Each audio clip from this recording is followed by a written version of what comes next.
Hello everyone, welcome back to AC canvas to a new video. তো তোমাদের জন্য আবার একটা নিউজ নিয়ে চলে আসলাম, কারণ গতকাল থেকে হইচই পড়ে গিয়েছে হোয়াটসঅ্যাপ মেসেজে, কমেন্ট সেকশনে যে বিপিএসসি টিআরই 4.0 এর আগে নতুন করে আরেকটা এস্টেট হচ্ছে। সেই সংক্রান্ত একটা লেটার নিয়ে তোমরা অনেকে টেনশনে আছো, আবার অনেকে অনেকটা খুশি হয়েছো। এইখানে দুটো দল ভাগ হয়ে গিয়েছে। জানো কি সেই দুটো দল কি?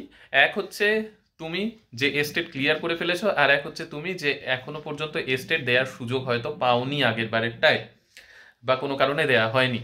তো এইরকম দুটো দল হয়েছে। তো এক এক দল চাইছে এস্টেট হোক, আর একটা দল চাইছে না, এস্টেট না হোক, যেটা এস্টেট হয়েছে সেই নিয়েই টিআরই 4.0 এর এক্সামটা হয়ে যায়। এবার আসল ব্যাপারটা কি হয়েছে সেটা নিয়েই আজকের ভিডিওতে ডিসকাস করব।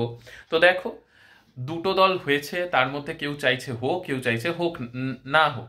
এবার সেটার ওপর তো ডিপেন্ড করবে না যে সরকার পক্ষ, বিহারের সরকার পক্ষ কি চাইবে, বা বিএসসিবি সেইখান থেকে স্টেট কন্ডাক্ট করবে কি করবে না। আর গতকালের লেটারটাই অ্যাকচুয়ালি বা কি, দেখো, ডক্টর বি রাজেন্দ্র জির তরফ থেকে সামান্য প্রশাসন বিভাগের ডক্টর বি রাজেন্দ্রজির পক্ষ থেকে একটা ইমেল পাঠানো হয়েছে শিক্ষা দপ্তরে। শিক্ষা দপ্তরের এসিএস হচ্ছে এস সিদ্ধার্থজির তরফে, যেই ইমেলে বলা হয়েছে যে বছরে যে দুটো করে এস্টেট নেয়ার কথা হয়েছিল, সেটা 2025-এ এই যে নতুন বছর পড়ে গিয়েছে, এই বছরে আরো একটা এস্টেট যে হওয়া উচিত, সেইটা নিয়ে শিক্ষা বিভাগ কি ভাবছে, সেটা জন্য শিক্ষা বিভাগ কি কাজ করছে, তো সেটা নিয়ে কিন্তু ডক্টর বি রাজেন্দ্রজি একটা ইমেল পাঠিয়েছে। আর সেই ইমেলে হচ্ছে ইমেলটা রিসিভিং করা হয়েছে। তো সেই রিসিভিং লেটারটাই কিন্তু গতকাল থেকে ভাইরাল হচ্ছে। এবার এটার পরিণতি কি সেটা নিয়ে তোমাদের সকলের প্রশ্ন। তো দেখো, তোমরা তো একেবারে দুটো দলে ভাগ হয়েই গিয়েছো। একটা দল চাইছো না হোক, আর একটা দল চাইছো হোক।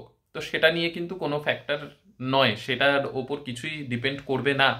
এবার যেহেতু ক্যালেন্ডার দেয়া হয়েছে যে বছরে দুটো করে এস্টেট নেওয়া হবে, এবার সেটা সরকার পক্ষ ভাববে যে কি করতে, কি করা উচিত। আর এস্টেট যদি হয়ও, তাহলে কিন্তু এস্টেট নিয়ে তার রেজাল্ট বের করাটা এমন কোনো বড় ব্যাপার নয় বিএসসিবির পক্ষ থেকে।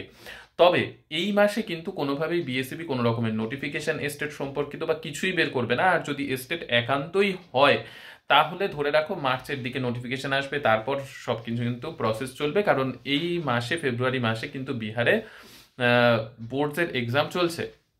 তো এবার কি হবে পরিণতি, সেটা কিন্তু এখনো কেউ ক্লিয়ার নয়।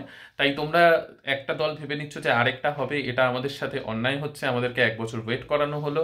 আর একটা দল ভাবছো হয়ে যাক। তো এটা নিয়ে তোমরা, আমি একটাই কথা বলবো, বেশি ভাবনা চিন্তা না করে তোমরা ফোকাস করো প্রিপারেশনের দিকে। আর আমি তোমাদের জন্য কারেন্ট অ্যাফেয়ার্সের, ইন্ডিয়ান ন্যাশনাল মুভমেন্টের এমসিকিউ এর ভিডিও প্রতিদিন আনছি, সেইগুলোকে ফলো করে সেইগুলোকে ভালোভাবে রিভিশন দাও। তোমরা নিজের প্রিপারেশনের দিকেই শুধুমাত্র ফোকাসটা রাখো। বাকি এই ধরনের অনেক কিছু নিউজ আসবে, অনেক কিছু ডিমোটিভেট হওয়ার জিনিস আসবে প্রিপারেশনের মুহূর্তে, সেইগুলোর দিকে না চিন্তা করে just focus on your preparation, এটাই আমি বারবার করে বলবো। আর আসল লেটারের ব্যাপার কি সেটা তো তোমাদেরকে বলেই দিলাম। আর তোমরা কারেন্ট অ্যাফেয়ার্স আর আইএনএম সিরিজে কতটা ইন্টারেস্টেড সেটা সত্যিই বোঝা মুশকিল হয়ে যাচ্ছে।